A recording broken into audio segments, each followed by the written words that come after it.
Welcome to this new module on a fairly somber topic, but I think one that's really fascinating because it reveals so much about different cultural values and outlooks.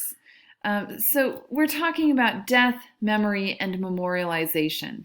And in this first week, as always, we're going to focus on the ancient world and think about how artists commemorate the deceased in different cultures and different places around the world in different time periods. And we also want to continue to practice our visual analysis on different art objects that have to do with either funerary practices, rituals, or rites associated with the deceased, and the like. And the place we have to start, of course, is Egypt, because in Egypt we see a lot of artistic effort being directed at the afterlife and helping people transition to the afterlife. The important the important concept for us when we think of ancient Egypt is the Ka, K-A. The Ka is the inner life force or spirit which Egyptians believed lived on after physical death. It was really the central belief of their religion. We can think of the Ka like the way some people talk about a soul today. The Ka needed a well-preserved, well-maintained body to live in and a comfortable home equipped with all of the necessities of normal life. And so out of that need to provide a body for the Ka, we see the practice of mummification emerge. And we also see special funerary architecture develop to fulfill these requirements of the Ka in the afterlife. And this funerary architecture becomes quite elaborate, giving us here in the beginning, we think about these kind of single chamber tombs here that have shafts going down to lower subterranean chambers. These simple mastabas develop then into the great pyramids of the Old Kingdom of Egypt. This is the earliest period in ancient Egyptian history. I mean, these are massive chambers for the deceased, for the Ka, and they are seen as a place where kings could be reborn in the afterlife. If we go back to the map, you'll notice the importance of the Nile through Egyptian culture. And typically what happens is the necropolis, or the city of the dead, the kind of pyramid cemetery, if you will, is on one side of the river, and people live and work, go about their daily lives on the other side. And what we see here is a huge pyramid complex. The three largest ones in the photograph are the pyramids of Khufu, Khafre, and Menkaure, kind of going back in succession. You can see they're all four-sided pyramids. And the angled sides may have represented the slanting rays of the sun. In fact, we have hieroglyphic inscriptions on the inside walls that tell us about the king climbing the rays of the sun to go and join the sun god Ra. We also see here that these angled sides of the pyramids, they perfectly align with the four cardinal directions. And so there is a really sophisticated plan here from the outset. The largest pyramid in the middle is Khafre, dedicated to the king Khafre. It is 48 stories tall. That is taller than any building in Fort Collins by far. It consisted of over 2 million individual stones. Some of these stones weighed over 2 tons. And remember, wheels were not used. Stones were dragged. It's most likely that labor used a series of lifts and levers, pulleys to place each individual stone.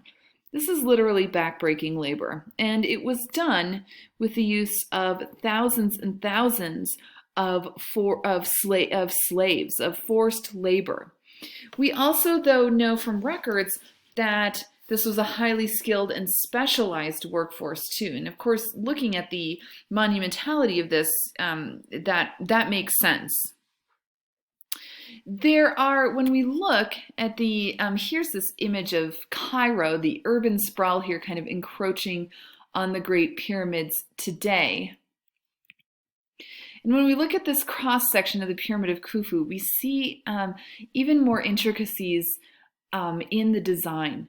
So grave robbing was a problem even in ancient Egypt. This is not a modern invention. And so the design of pyramids already allowed for kind of false passageways that didn't lead to anything. Kind of dummy chambers were set up to protect the real chambers of the king and queen. Along with the Great Pyramids is, of course, the Sphinx. This is a portrait statue that sits directly in front of that middle pyramid dedicated to King Khafre. And in fact, the portrait here is this face that looks a lot like Khafre's other portraits that is then placed atop the body of a crouching lion. And what I'm showing you here in this photo from 150 years ago is the process here of desertification and erosion that has really changed the way this site looks. So how was the Sphinx constructed? I mean, just the head is 65 feet tall. This is a big undertaking. What researchers have discovered is that the body of the cat is carved out of the limestone bedrock present on the site. And then the head is carved out of a different material and then was put into place on top of that rock-cut body. They would have used copper tools, which of course present many challenges because copper is such a malleable material, it dulls quickly. But then also stone hammers were used to carve channels into the stone to chisel out bit by bit. And scholars today estimate that it would take, with these very early tools, it would take 40 hours to remove 1 cubic foot of stone.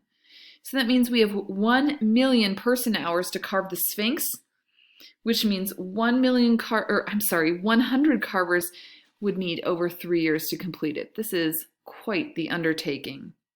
So something like this has to have significance. I mean, you don't just devote all this time, money, and effort to building something like this if it's not important.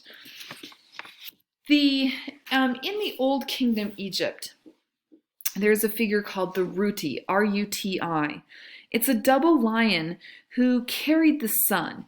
The Ruti was kind of a guardian figure, and he would ensure the pharaoh's safe passage to the afterlife. And so it's possible here that that passage, that progression is being referenced in the Sphinx. And if we go back to our map, you can see here the Great Sphinx, and then the funerary temple of Khafre, the pyramid of Khafre. They're all on this single axis that follows the path of the sun in Giza. And so Khafre, it's as if it's a representation of the path that Khafre traveled of the sun back to the pyramid from this image of the Sphinx. The New Kingdom is the later age of ancient Egypt, and this is where we see the term pharaoh now used for kings. Pharaoh means great house, and we see a succession of different dynastic families come to power during this golden age. We've all heard of King Tut, right? Some of you might have seen some of the grave goods from King Tut's tomb that have gone on tour in recent years. King Tut is actually not a really, outstanding ruler. He became pharaoh at 9, died at 20. He didn't really do anything that remarkable. But what is remarkable about Tutankhamun is that robbers never got to his inner tomb chamber. And so in 1920, and these are photos from that discovery 100 years ago, these incredible riches from the tomb of Tutankhamun were discovered just as they had been left millennia before. On the right, we see all of these grave goods that would be included in an Egyptian tomb: chariots, furniture, chests full of treasure, vases full of oils and grains. On the left, we're looking at archaeologists who opened the coffin of Tutankhamun, and here we are looking at the innermost coffin of Tutankhamun. So think about Russian nesting dolls. We are at the innermost layer, and this innermost coffin is made of solid gold, 250 pounds of gold. It is decorated on the surface with all of these hieroglyph inscriptions that you can see here. And then this beautiful inlay of turquoise and lapis lazuli, these semi-precious stones that are embedded into the surface of the gold. And we see this stoic portrait here of King Tut staring out at us. He is wearing the typical headdress of the Egyptian pharaoh, the long symbolic goatee of the pharaoh. This is not actual facial hair, but the pharaohs wore a fake goatee tied to their chin. And he also holds a crook and a flail. These are the symbols of Osiris, who is the god of the dead, as well as symbols of agriculture and fertility.